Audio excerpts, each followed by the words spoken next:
Assalamualaikum warahmatullahi wabarakatuh. Bagaimana kabarnya anak-anakku yang solih-solihah? Ustazah harap kalian selalu sehat semua ya. Amin. Dan bagaimana? Masih tetap semangat kan belajar di rumah? Tentunya harus semangat ya. Dan jangan lupa berdoa setiap setelah sholat 5 waktu agar pandemi ini segera berlalu.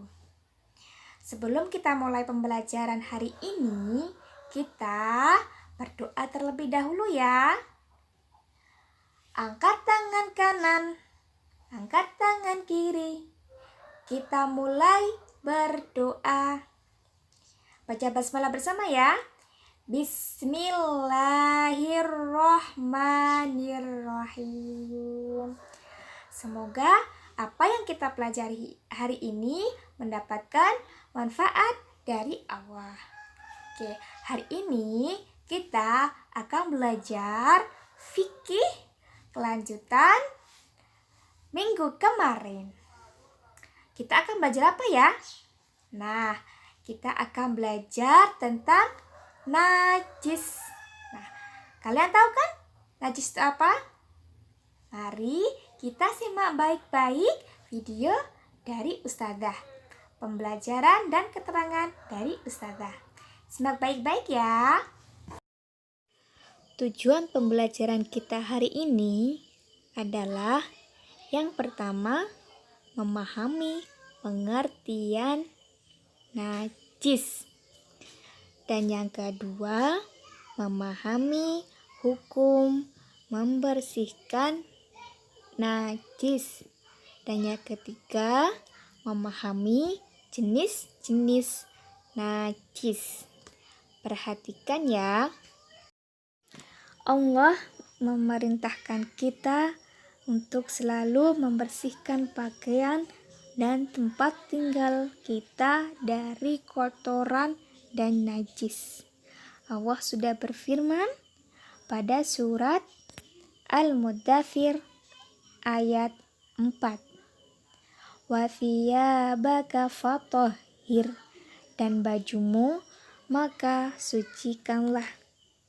Sedangkan pengertian najis itu sendiri adalah sesuatu yang dianggap kotor oleh ajaran Islam apabila badan dan pakaian kita terkena najis, maka ibadah sholat yang kita lakukan tidak sah. Sehingga sebelum melakukan sholat, maka kita harus membersihkan badan dan tempat yang akan kita gunakan sholat. Benda-benda yang termasuk najis diantaranya adalah yang pertama, air kencing. Yang kedua, anjing. Dan yang ketiga adalah bangkai. Semua bangkai kecuali bangkai ikan laut. Dan yang keempat adalah babi.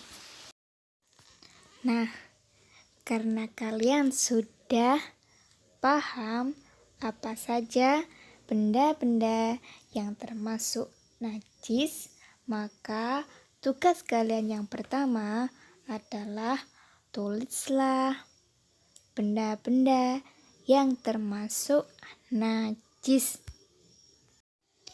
Dan pembahasan selanjutnya adalah hukum membersihkan najis.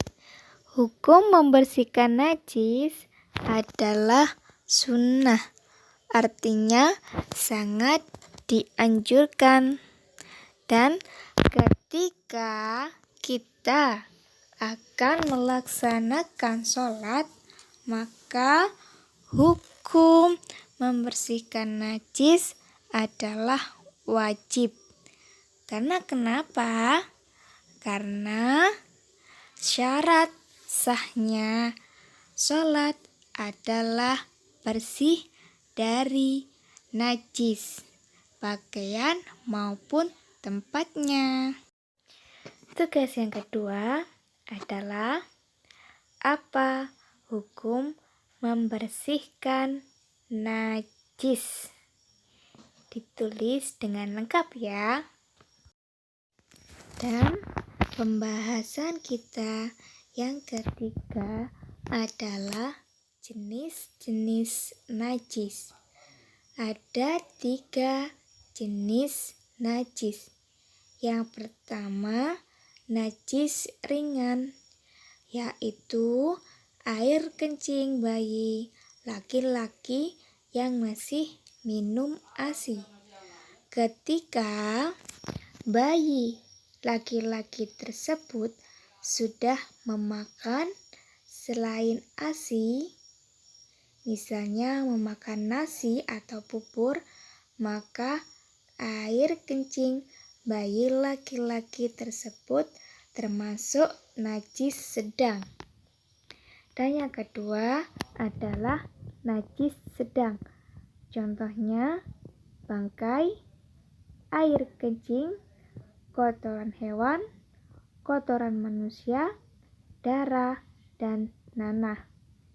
Secara umum, semua najis tergolong najis sedang.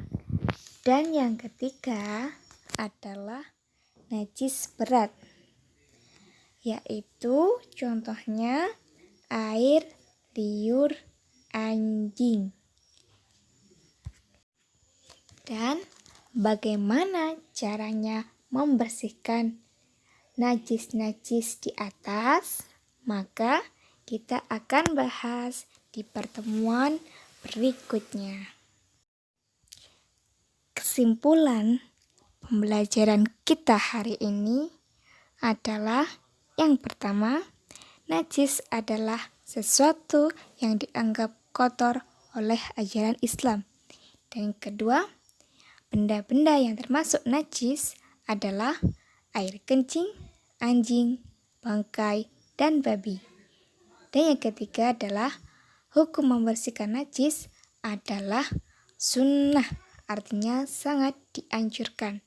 Dan yang keempat, jenis-jenis najis ada 3, yaitu najis ringan, najis sedang, dan najis berat.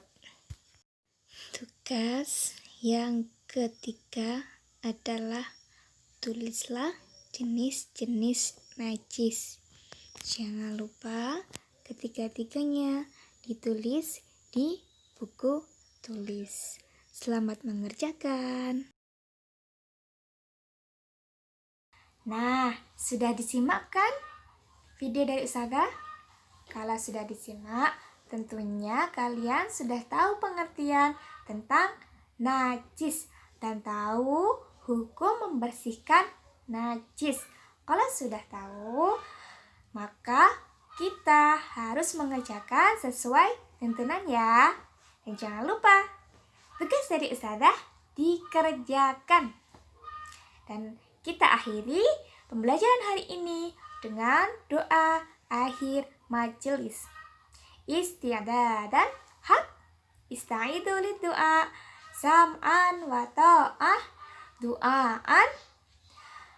Subhanaka Allahumma wa bihamdika asyhadu an la ilaha illa anta astaghfiruka wa atubu ilaik walhamdulillahi rabbil alamin. Semoga Allah selalu melimpahkan pahala dan kesehatan untuk kita semua.